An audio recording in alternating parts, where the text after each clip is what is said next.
तो आज के इस ट्रेनिंग सेशन में जो हमारा सबसे पहला प्रोडक्ट है उसका नाम है इम्यूनोडो प्लस। देखिए हर प्रोडक्ट को ढंग से जानेंगे, एक-एक चीज़ें जानेंगे इनके बारे में। सबसे पहली तो बात यही है कि इम्यूनोडोक का नाम इम्यूनोडोक क्यों पड़ा, है ना? व्हाट इज़ इम्यूनोडोक का नाम इम्यूनोडोक इसलिए पड़ा क्योंकि हमारे शरीर की जो इम्यूनिटी है उसको बूस्ट करने में हमारी मदद करता है। हमारी जो इम्यूनिटी है उसको बढ़ाने में हमारी मदद करता है। अब ये जानेंगे कि आखिर इम्यूनिटी क्या है? इम्यूनिटी है व्हाट हमारे शरीर की रोग प्रतिरोधक क्षमता। रोग प्रतिरोधक क्षमता क्या है? हमारे शरीर के अंदर होने वाले डिफरेंट डिफरेंट जो रोग हैं उनसे बचाने में जो हमारे शरीर की मदद करता है फाइटर्स, वो हमारी इम्यूनिटी है। हमारे शरीर के अंदर होने वाले अलग-अलग रोगों से बचाने में जो हमारी मदद करता है फाइटर्स, वो हमारी इम्यूनिटी है। एक सिंपल सा एग्ज़ाम्पल समझिए, हमारा देश है, हमारे देश के अंदर बहुत सारे सैनिक उपस्थित हैं फाइटर्स, पैरामिलिट्री है, अ, हमारी पुलिस फ़ोर्स है, आर्मी है, नेवी है, एयर फ़ोर्स है, कोस्ट गार्ड है फाइटर्स। अलग-अलग तरीके से जो हमारा डिफेंस मैकेनिज़्म है हमारे देश के अंदर फैला हुआ है। जो कि हमारे देश की रक्षा कर रहा है, बाहर से आने वाले असामाजिक तत्वों से जो हमारे देश को नुकसान पहुँचाने की कोशिश कर रहे हैं फाइटर्स। तो हमारा देश तभी तक तो सुरक्षित है फाइटर्स जब तक हमारा डिफेंस मैकेनिज़्म स्ट्रॉन्ग है। अगर किसी किसी देश का जो डिफेंस मैकेनिज़्म है, उनकी आर्मी, नेवी, एयर फोर्स वगैरह जो डिफेंस जो फोर्सेस हैं, वो वीक पड़ जाती है फाइटर्स तो दुश्मन तुरंत अटैक कर देता है।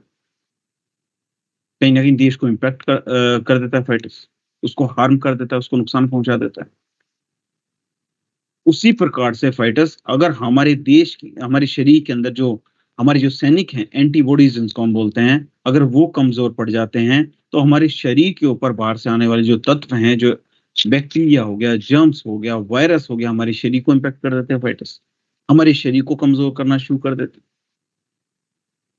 उसी को बोलते हैं कि जो हमारी इम्यूनिटी है, हमारी रोग प्रतिरोधक क्षमता है, वो कम हो चुकी है। कि हमारा जो शरीर है वो बाहर से आने वाले जो असामाजिक तत्व हैं, उनसे हमारी रक्षा नहीं कर पा रहा। जो हमारे एंटीबॉडीज़ हैं वो कहीं न कहीं कमज़ोर पड़ चुके हैं। तो हमें क्या करना है? जिस प्रकार हम अपने देश के अंदर जो हम अपने सैनिकों को मजबूत करते हैं, उसी प्रकार से हमें अपने शरीर के अंदर एंटीबॉडीज़ को मजबूत करना पड़ेगा फाइटर्स। ठीक है? हमारे शरीर के अंदर जो एंटीबॉडीज़ हैं वो मजबूत होंगी, उनकी संख्या अधिक होगी, तो किसी भी प्रकार का वायरस, जर्म्स, बैक्टीरियाज़ हमारे शरीर का नुकसान नहीं पहुँचा पाएँगे। ठीक है? हम कई बार लोगों से मिलते हैं, कई बार हम देखते हैं बहुत सारे लोग ऐसे हैं अब की बार मिले खाँसी, अगली बार मिले जुकाम, अगली बार मिले बुखार। थोड़ा-सा मौसम चेंज हुआ, तुरंत उनको कुछ ना कुछ प्रॉब्लम होनी शुरू हो जाती। तो ये हमें सिम्पटम पता चल गया कि अगर इस प्रकार के सिम्पटम हैं, तो इसका मतलब ये है कि जो इनकी इम्यूनिटी है, वो कहीं न कहीं वीक है। ठीक है? हमें इसी चीज़ की ज़रूरत थी। तो हम तुरंत इम्यूनोडोक्टर्स लगा देंगे साथ-साथ, पंचतुलसी लगा दीजिए और कॉन्स्टिपेशन से रिलेटेड कुछ प्रॉब्लम है, तो कब्ज़-डोक या फिर डीज़-डोक में से कोई एक लगा दीजिए। तो इस प्रकार से हमें कई बार कॉम्बिनेशन भी चेंज करने पड़ते हैं। Sorry sorry. तो कई बार हमें पर्सन टू पर्सन जो कॉम्बिनेशंस हैं, उनको चेंज करना पड़ता है फाइटर्स। इसलिए बिल्कुल ऐसा फिक्स कोई कॉम्बिनेशन नहीं। बस हमें ये जान लेना है कि अगर इम्यूनिटी से रिलेटेड कुछ दिक्कत है, तो इम्यूनोडोक हो गया हमारे पास, जैसे पंचतुलसी लगा दीजिए।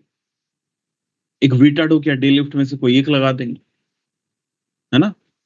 अगर ज़्यादा ही प्रॉब्लम है, तो फिर कोई एंटीऑक्सीडेंट बूस्टर लगा लीजिए। शो 30 बेरीडोक, नोनी में से कोई एक लगा दीजिए। तो इस तरीके से कॉम्बिनेशन